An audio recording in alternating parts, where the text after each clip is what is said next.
Warning, this video contains ideas which are not government approved.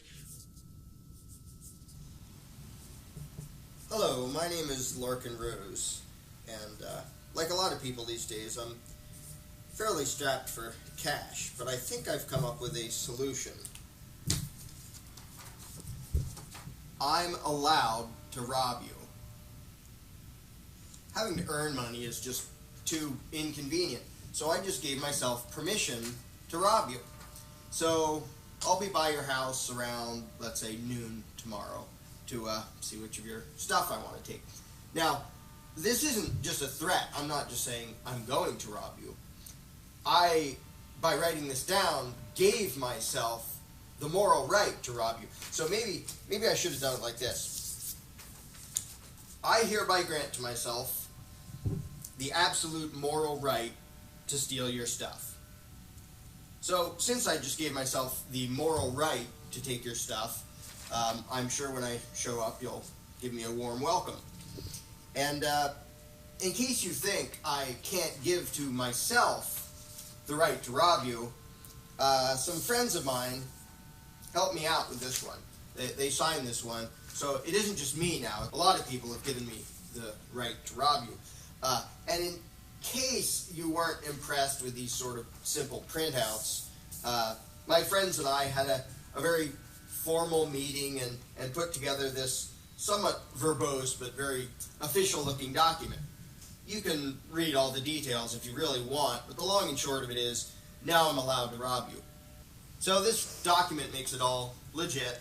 I now have moral permission to rob you, and since I'm sure you're a fine, upstanding citizen, I'm sure you're going to cooperate when I show up tomorrow. So if you could have your valuables all laid out by noon tomorrow so I could see which of your stuff I want to take, that would be good.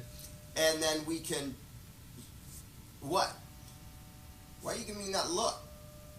Yeah, surely you don't doubt that this gives me the right to rob you. Surely you're not questioning the legitimacy of this document. Surely you wouldn't still claim that I don't have the right to rob you. I do. See? It says so right there. What, you don't think this is good enough? You don't think that this is binding on you? You don't think that this gives me the right to rob you? Let me show you something.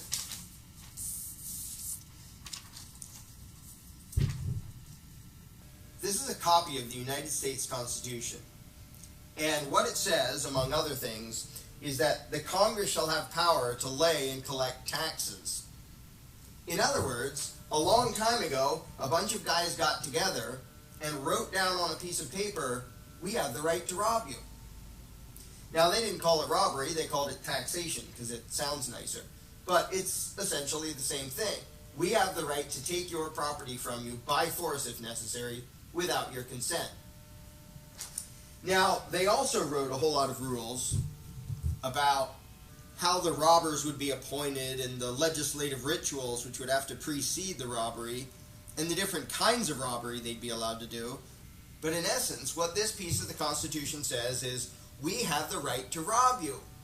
And did you believe them? When I did it, when I wrote down on paper that I had the right to rob you, you gave me a funny look. When they did it, did you believe them? Did you accept that this gave them moral permission to take your property without your consent? I bet you did. If you're like 99.999% of the population, you have accepted as unquestionable gospel the notion that this piece of paper gave to some mere mortal human beings the moral right to forcibly confiscate wealth from other people and call it taxation. In fact, if you're like 99.999% of the population, you've never even thought about this until right now. The IRS, it's hundreds of offices across the country, it's 100,000 employees, all the properties they've seized, all the bank accounts they've wiped out, all the people they've prosecuted and thrown in prison, all federal taxes, income, estate, employment, excises, all of them, all federal tax collection stems from this scribble of ink on a piece of parchment. This is supposedly the source of the authority for every bit of that. These few words scrawled on a piece of parchment a couple hundred years ago. By writing this, they claim to bestow upon those people calling themselves Congress a right that you don't have and I don't have. The right to take money by force, if necessary, from other people. And I bet that up till now, you have accepted that as unquestionably legitimate.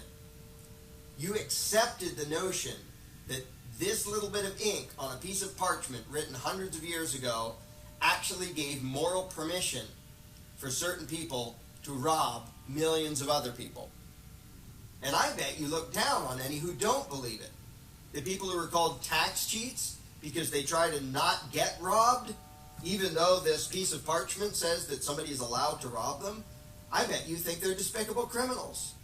I bet you cheer when those people have their bank accounts wiped out and their houses seized and get thrown in jail because you really believe that this little bit of ink on a piece of parchment from a couple hundred years ago gave the moral right for some people to steal from other people.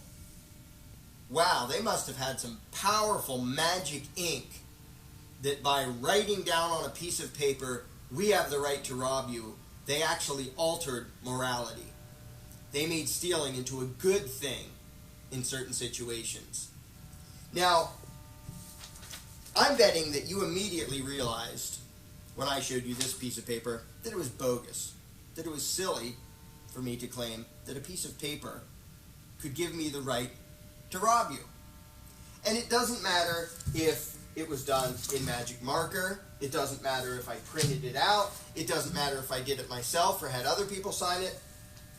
Nothing, no ritual, no document, no legislation that I could do, that any number of people could do, could give to me the right to rob you any more than they could give me the right to murder you.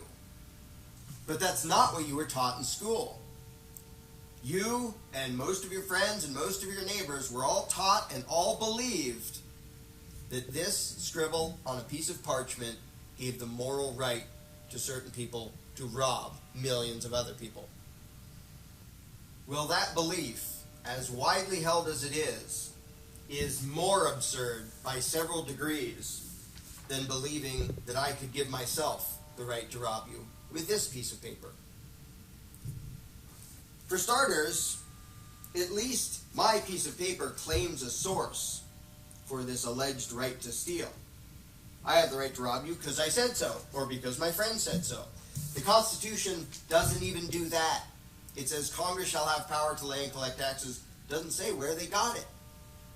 Second, my scribble on a piece of paper identifies a living, breathing person to whom this right to steal is supposedly being given. Me. The Constitution claims to grant this power to people who weren't even born when the document was written, who weren't born for 200 years after the document was written. Likewise, while my scribble on a piece of paper identifies a living, breathing victim, you, the Constitution pretends to give the right to rob people who wouldn't be born until 200 years after the Constitution was written. That's like me writing, my great-great-grandchildren shall have the right to rob your great-great-grandchildren. In fact, it's worse than that, because there are no time limits in the Constitution. In short, what this scribble of ink on parchment alleges is that the people calling themselves Congress will, until the end of time, have the moral right to forcibly confiscate wealth from people without their consent. Let me put this as bluntly as I can. If you believe that this piece of paper gave me the moral right to rob you, you're out of your mind. If you believe that this piece of paper gave to Congress the moral right to rob you, you're certainly not alone, but you're still out of your mind. It's time to get back in your mind and start rethinking some of the absolute bunk that you've been taught all your life.